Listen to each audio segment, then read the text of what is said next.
दोस्तों, खबरों की दुनिया में आप अक्सर कोई सानेहा सुनते हैं, कोई वाकया सुनते हैं, कोई हादसा सुनते हैं, लेकिन गुड न्यूज़ जज्बा इंडिया आपके लिए लेकर आता है कुछ ऐसी खबरें जिसे सुनकर आंखों में रोशनी आती है और दिल में उम्मीद भर जाती है। जी हाँ, ये है गुड न्यूज़ जज्बा इंडिया का। और ख़ास बात यह है कि इसमें हम वो खबरें भी आपके लिए लेकर आते हैं जिसे प्रोग्राम मन की बात में शामिल किया गया है। और आज भी कुछ ऐसी ही खबरें हम आप तक पहुँचाएंगे जो यकीनन उम्मीद से पुर होंगी। तो चलिए शुरुआत करते हैं प्रोग्राम गुड न्यूज़ जज्बा इंडिया की। मैं हूँ रेशमा आपके साथ, मेरा आदाब कीजिए कबूल। दोस्तों, वज़ीर आज़म नरेंद्र मोदी मन की बात में अक्सर उन लोगों का जिक्र करते हैं जो समाज से कुछ हटकर काम करते हैं, उन लोगों के लिए काम करते हैं जो यकीनन हम सब के लिए फ़ायदेमंद साबित होता है। बेशक अगर हम स्वच्छता की बात करें तो प्रधानमंत्री नरेंद्र मोदी ने स्वच्छता अभियान की शुरुआत की थी तकरीबन 11 साल पहले, और तब से लेकर आज तक इस मुहिम को तक़वियत मिल रही है। लोग आगे आ रहे हैं, बहुत खूबसूरती के साथ इस मुहिम में जुड़ रहे हैं, अपने आसपास के इलाके को खुद ही साफ़ कर लेते हैं, तालाबों को साफ़ कर लेते हैं और ऐसे ऐसे तरीक़े निकाल देते हैं जिससे ये एहसास होता है कि हाँ, ये मुहिम यकीनन आगे बढ़ रही है। तो किस तरह से लोग इसके साथ जुड़ रहे हैं, किन किन राज्यों से लोग जुड़ रहे हैं, किन किन इलाकों से लोग जुड़ रहे हैं, सुंदर बगीचे में बदल दिया है। यहाँ पर अनुपयोगी हो चुके सामानों, कबाड़ में फेंक दी गई वस्तुओं को दोबारा उपयोग किया जा रहा है। इन सामानों की साफ सफाई और आकर्षक रंग रोगन कर इन्हें ऐसा स्वरूप दिया जा रहा है कि लोग आश्चर्यचकित हो जाते हैं।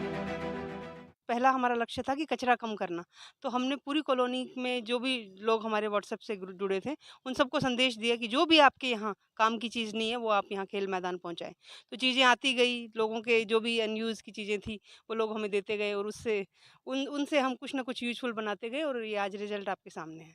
अगर हम फेंकेंगे बाहर तो वो कचरा होगा।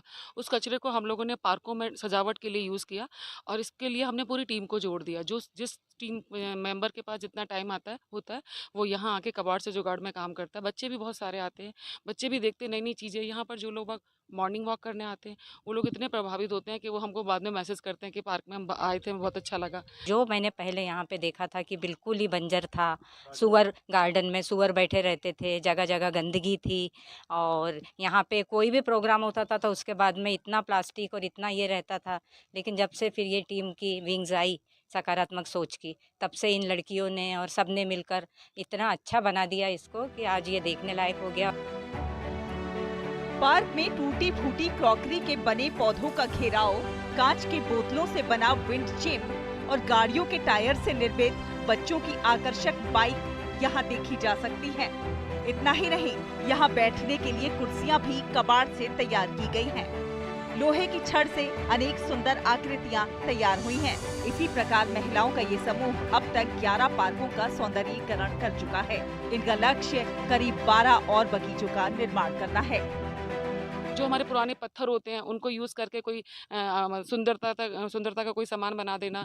बहुत सारा टायरों को यूज़ करते हैं, पुरानी बेडशीट वगैरह मिलती हैं तो उसको भी स्कूटर, वो टायर थे तो उसको स्कूटर बनाया और उसको बच्चे आके खेलते भी हैं शाम को।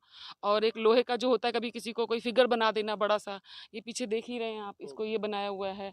एक वो जो पुरानी जीन्सें आती हैं तो उसके ऊपर भी जीन्स को भी डेकोर करते हैं। हर जगह जो भी कोई सामान हमारे पास आता है तो हम उसको किसी ना किसी तरीके से उसको मान सम्मान देके उसको पार्कों के लिए सुंदरता का वो बना देते हैं। और ये है उत्तर प्रदेश की राजधानी लखनऊ की स्वच्छ पर्यावरण सेना, जो गोमती नदी की सफाई के लिए अभियान चला रही है। प्रत्येक रविवार सेना के स्वयंसेवक नदी से कचरा निकालते हैं। साफ सफाई में सड़े गले कपड़े, पॉलिथीन बैग, बड़ी मात्रा में ठोस अपशिष्ट पदार्थ और नदी में प्रवाहित देवी देवताओं की सैकड़ों मूर्तियां निकालकर गोमती की आरती के साथ कार्यक्रम का समापन करते हैं। लखनऊ की स्वच्छ पर्यावरण सेना बीते 10 सालों से हर रविवार को लगातार सफाई अभियान में जुटी रहती है। ये इन लोगों की मेहनत का ही नतीजा है कि आज परिणाम सुखद दिखाई देते हैं। गुड न्यूज जज्बा इंडिया के लिए ब्यूरो रिपोर्ट, डीडी न्यूज। 1 जुलाई 2018 को हम सब ने स्वच्छ पर्यावरण आंदोलन सेना बनाकर एक योजना बनाई कि हम सबको प्रत्येक रविवार को गोमती नदी के तट पर पहुंचना है सुबह, और उसके बाद कम से कम 1 से 2 घंटे हम लोगों को गोमती नदी की सफाई करनी है, स्वच्छता करनी है गोमती नदी की तलाटी से, और गोमती नदी के तटों से कचरा निकालकर बाहर करना है। पूरे शहर से लोग इस आंदोलन में, इस गोमती नदी स्वच्छता सफाई के आंदोलन में पूरे शहर से लोग जुटे हुए हैं।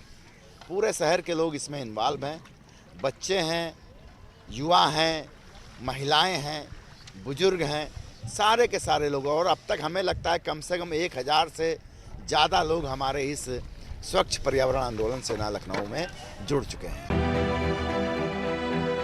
उत्तराखंड के टिहरी जनपद की कीर्ति नगर पंचायत में कूड़ा निस्तारण की बेहतरीन व्यवस्था की गई है।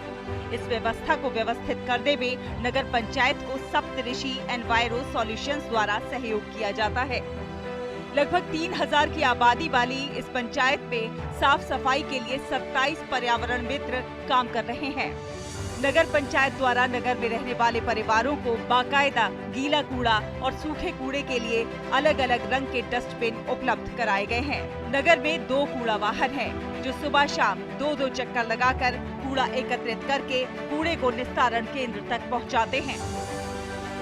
जब से हमारा कूड़ा सेंटर भी बना है और ये जो सफाई व्यवस्था, जो ये कार्यक्रम हमारा स्वच्छ भारत मिशन के अंतर्गत जो कार्यक्रम चलाया जाता है, इसके द्वारा कई बार देखा गया है कि जो पहले कूड़े के ढेर लगे हुए थे जगह जगह में, शहरों में, वो अब नहीं दिखाई देते हैं। साथ ही जो सफाई हो रही है उसके द्वारा कई प्रकार की जो बीमारियां उत्पन्न होती हैं, वो भी, उनमें भी हमने कमी देखी है।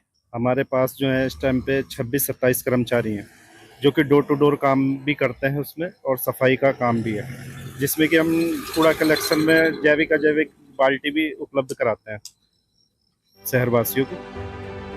नगर पंचायत कीर्ति नगर में स्वच्छता के लिए सघन अभियान संचालित किया जाता है। नगर के स्वच्छता कार्मिकों द्वारा कूड़ा एकत्रित किया जाता है और गीला और सूखे कूड़े को अलग अलग करके वैज्ञानिक विधि से उसका निस्तारण किया जाता है। नगर के अंदर भी बस अपना जो सफाई कर्मचारी हैं सुबह शाम दोनों टाइम पे लगे रहते हैं अपने सफाई में, और डोर टू डोर वाले हैं, कूड़े गाड़ी है ही, तो ऐसा कोई परेशानी नहीं है। बहुत ही अच्छे ढंग से यहाँ सफाई का कार्यक्रम, गाड़ी हर रोज आती है और कूड़े की गाड़ी और सफाई वाला भी हर रोज आता है, जिससे चारों ओर अब काफी साफ सफाई है। 2 कूड़ा वाहन स्प्रेक्टेकर हैं, जिससे अलग अलग समय पर फॉक्स स्प्रे किया जाता है और इस प्रकार उत्तराखंड के कीर्ति नगर के लोग पहाड़ों में कचरा प्रबंधन की नई मिसाल कायम कर रहे हैं। गुड न्यूज जज्बा इंडिया के लिए ब्यूरो रिपोर्ट, डीडी न्यूज। तो चलिए अब आपकी मुलाकात करवाते हैं कुछ ऐसी खवातीन से छत्तीसगढ़ की जिन्होंने अपनी ज़िंदगी खुद ही बदली है। शायद इन्हीं खवातीन के लिए कहा गया था कि तेरे माथे पे ये आंचल बहुत ही खूब है, लेकिन तो इस आंचल से एक परचम बना लेती तो अच्छा था। यानी किस तरह से खवातीन अपनी ज़िंदगी बदल रही हैं, किस तरह से किन शोबों के साथ जुड़ रही हैं, रोज़गार को बढ़ा रही हैं और ख़ुद एतमाद बन रही हैं। आइए आपको मिलवाते हैं इन खवातीन से।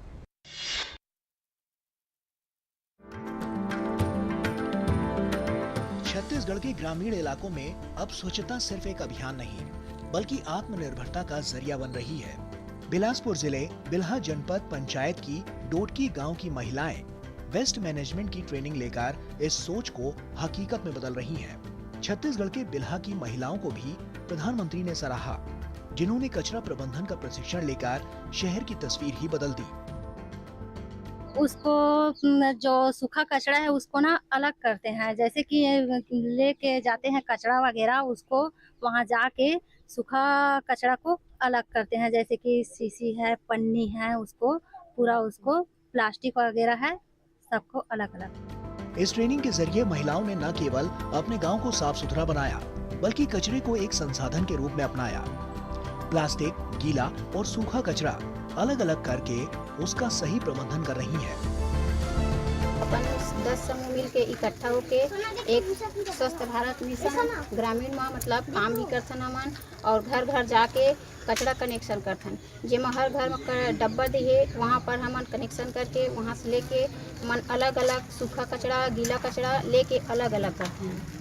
और हमारा आर्थिक स्थिति बहुत खराब रही से, इमा हमन जुड़े के बाद हमार बहुत सुधार आगे हमार आर्थिक स्थिति में, और एक से हमरा 40 से 50 से व्यक्तिगत इनकम मिलते हमारा। बिलासपुर जिले के डोटकी गांव की महिलाओं ने स्वयं सहायता समूह बनाकर इस काम को संगठित रूप दिया है। आज ये महिलाएं कचरे से खाद बना रही हैं, कुछ रिसाइकल कर रही हैं और इससे होने वाली आमदनी से अपनी आर्थिक स्थिति को मजबूत कर रही हैं। प्लास्टिक, पन्नी, डिब्बा वो सब ला अलग करके हमन खाद बना के और गाँव में बेचथन और ओकर से हमारा आर्थिक स्थिति में बहुत सुधार आए है।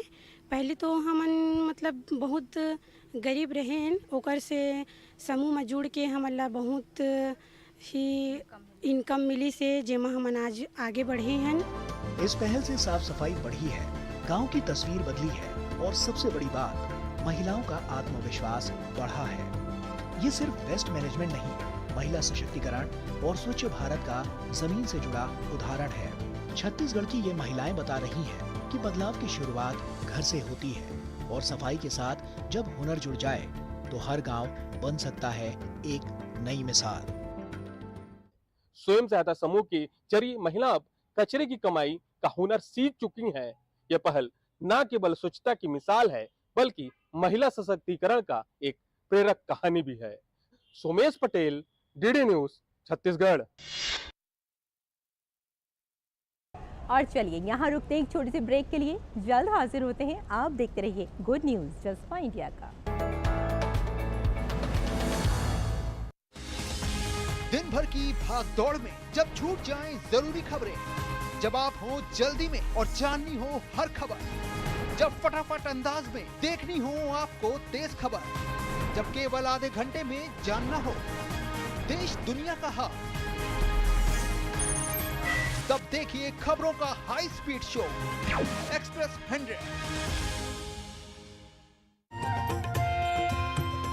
नए दिन की करें शुरुआत भारतीय ज्ञान परंपरा, संस्कृत और स्वास्थ्य के साथ। स्वास्थ्य में उपयोगी आयुष पद्धतियों का विज्ञान, संस्कृति, कला, योग का अद्भुत ज्ञान। देखिए विशेष कार्यक्रम सुप्रभातम डीडी न्यूज पर। फलक भी छूट जाएंगे बुलंदी के तेरे पीछे, तू अपने बाजुओं में क़ुव्वत परवाज़ पैदा कर। जी हाँ, ये बात है ख़वातीन के लिए और वाकई हमारा आज का जो एपिसोड है इसमें ख़वातीन का बार बार जिक्र आ रहा है। अब आप सोच सकते हैं कि हमारे भारत की जो महिलाएं हैं, जो ख़वातीन हैं, वो कितनी मुस्तैदी के साथ आगे बढ़ रही हैं, अपने आप को मनवा रही हैं, ख़ुद एतमादी उनके अंदर भरपूर मात्रा में मौजूद है और वाकई इसीलिए मन की बात में उनका जिक्र भी होता है। अब आपको हम कुछ ऐसी ख़वातीन से मिलवा रहे हैं जनाब, जो हैंडलूम से जुड़ रही हैं, जो संथाली साड़ी बना रही हैं। वाकई ये वो साड़ी है जिसका आज अस्तित्व पूरी तरह से ख़त्म हो चुका था, लेकिन इन्होंने फिर से इस साड़ी पर काम करना शुरू किया, अपने आप को बदला, अपनी ज़िंदगी को बदला। तो किस तरह से ये महिलाएं आगे बढ़ रही हैं, आइए आपको दिखाते हैं।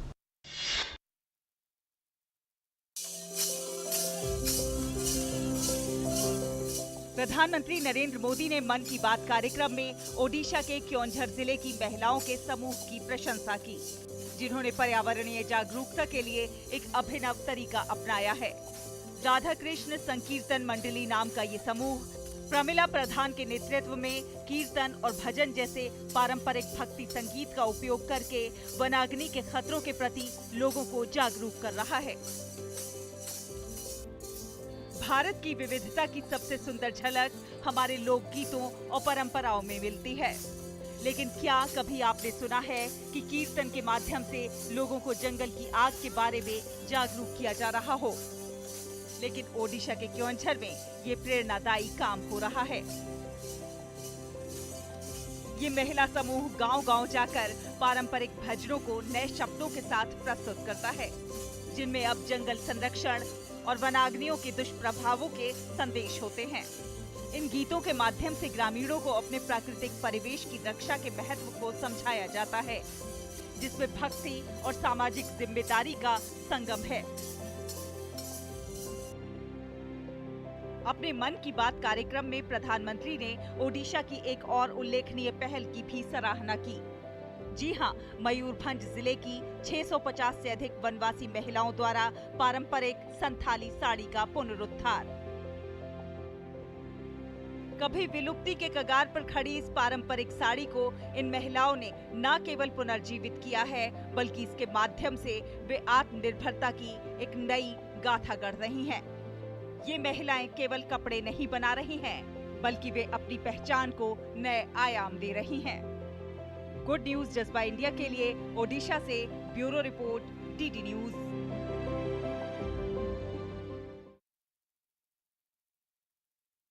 तो दोस्तों, हमारा आज का जो प्रोग्राम है इसमें ज़्यादातर वो कहानियाँ हम आपके लिए लेकर आए हैं जिनका जिक्र मन की बात में हो चुका है।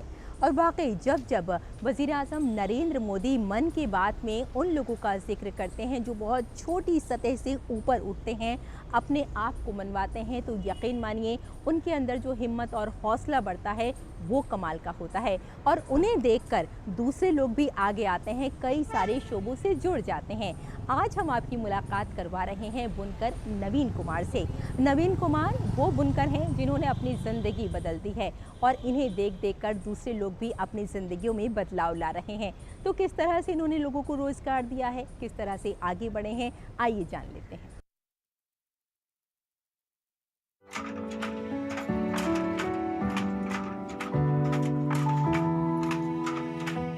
नालंदा जिले का नेपुरा गांव हथकरघा उद्योग के लिए काफी प्रसिद्ध है।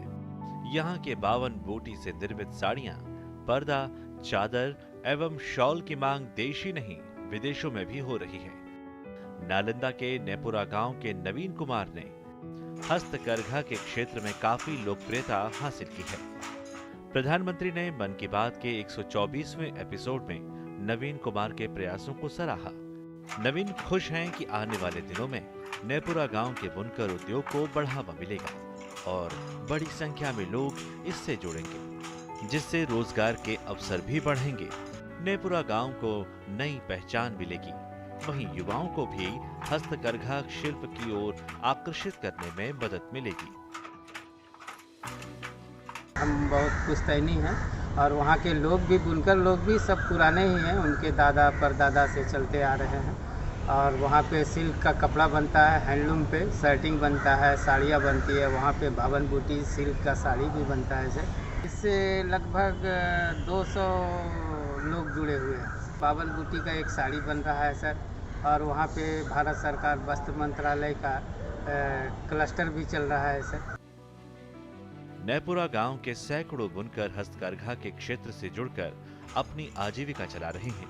नेपुरा के बुनकर सदियों से हैंडलूम बुनाई की परंपरा को जीवित रखे हुए हैं। नवीन कुमार, जो स्थानीय बुनकर सहयोग समिति के सचिव भी हैं, बताते हैं कि पहले यह काम मिट्टी में गड्ढा खोदकर लगाए गए पिट लूम पर होता था, लेकिन अब वस्त्र मंत्रालय की पहल पर आधुनिक फ्रेम लूम उपलब्ध कराए गए हैं, जिससे छत पर भी बुनाई का काम किया जा सकता है। नेपरा गांव हुआ सर, यहाँ 52 बूटी ये साड़ी, सिल्क कपड़ा, सिल्क चादर, तसर कपड़ा मटेरियल, कॉटन साड़ी और स्कार्फ बनता है सर। यहाँ से पटना जाता है, हैदराबाद, दिल्ली, मुंबई सगर यहाँ से सप्लाई है सर।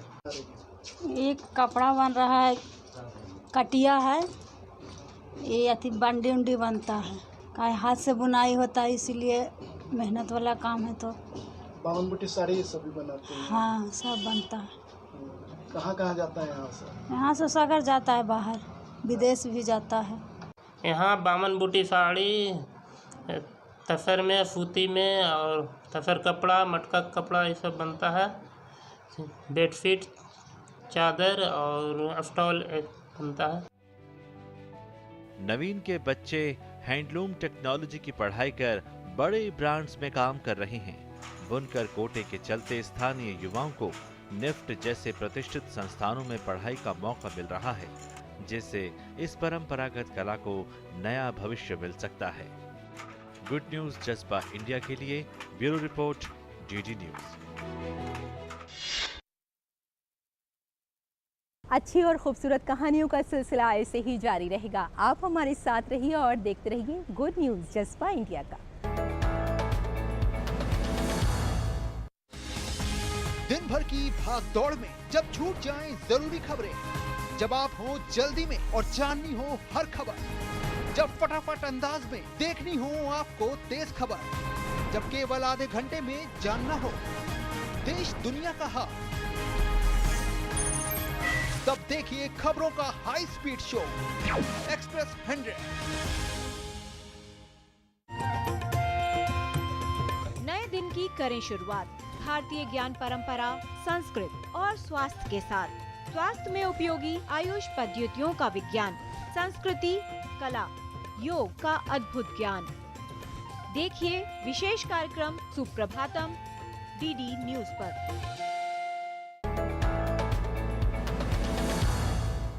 तो दोस्तों, आज हम आपकी मुलाकात जिन लोगों से करवा रहे हैं उनका जिक्र मन की बात में अक्सर हुआ है, क्योंकि मन की बात में उन लोगों को ही शामिल किया जाता है जो समाज से हटकर कुछ काम करते हैं। ऐसे ही हम आपकी मुलाकात करवा रहे हैं ओम प्रकाश से। ओम प्रकाश हैं झारखंड के, जहां वो राह से भटक गए थे, लेकिन आज वो मछली पालन का काम कर रहे हैं और रोज़गार से जुड़ चुके हैं। कई लोगों को रोज़गार भी दे रहे हैं, अपनी ज़िंदगी बदल रहे हैं और आज वो बेहद खुश नज़र आते हैं। तो किस तरह से उन्होंने मछली पालन का काम किया है, आइए जान लेते हैं। देश के आकांक्षी जिलों में केंद्र सरकार के प्रयासों से बदलाव की बयार बह रही है। कई नक्सल प्रभावित इलाकों में अब गोलियों की थर्राहट की जगह विकास की गूंज है। गुमला जिले के बसिया प्रखंड का कुम्हारी गांव, जो कभी नक्सलियों के काले साए में था, वहीं अब नीली क्रांति का पर्याय बन रहा है।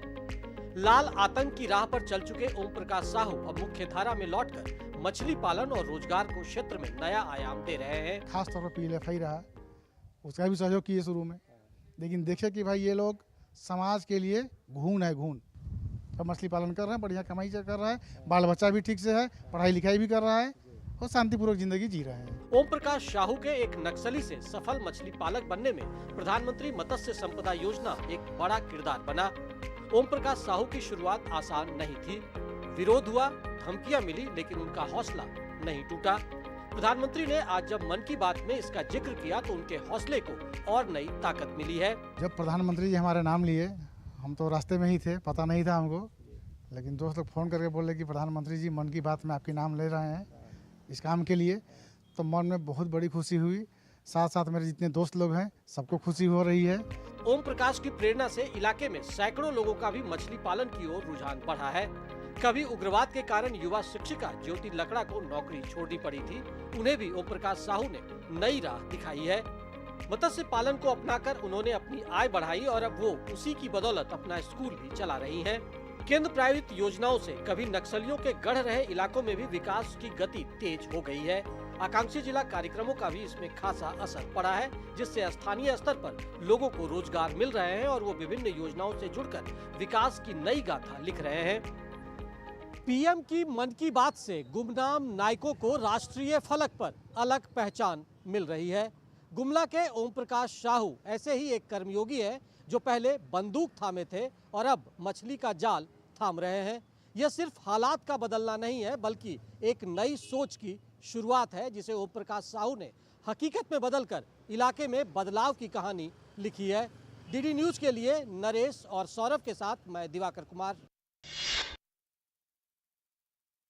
कभी दिन की धूप में झूम के, कभी शब के फूलों को चूम के, यूं ही साथ साथ चलें सदा, कभी ख़त्म अपना सफ़र न हो। जी हाँ, ये सफ़र ऐसे ही जारी रहेगा अगर आप चाहेंगे, बेशक, क्योंकि आपको मालूम है कि अच्छा और बेहतर काम किस तरह से किया जा सकता है, किस तरह से लोगों को तरकीब दी जा सकती है, किस तरह से लोगों को बेदार किया जा सकता है। अगर हम ये सब कुछ कर पाते हैं तो यकीन मानिए हम ज़रा समाज से हटकर काम करने के आदी हो जाएंगे और आपको देखकर आपके साथ बहुत सारे लोग जुड़ जाएंगे। हम आप तक कुछ ऐसे ही लोगों की कहानियाँ पहुँचाते हैं। उम्मीद करती हूँ कि आज का प्रोग्राम भी आपको बेहद पसंद आया होगा। जाने से पहले एक बात हमेशा जो हम आपसे कहते हैं कि अपने चेहरे पर एक मुस्कुराहट रखिए, क्योंकि जब आप मुस्कुराते हैं तो दूसरों को मुस्कुराने का सबब दे जाते हैं। फिलहाल bye bye and take care.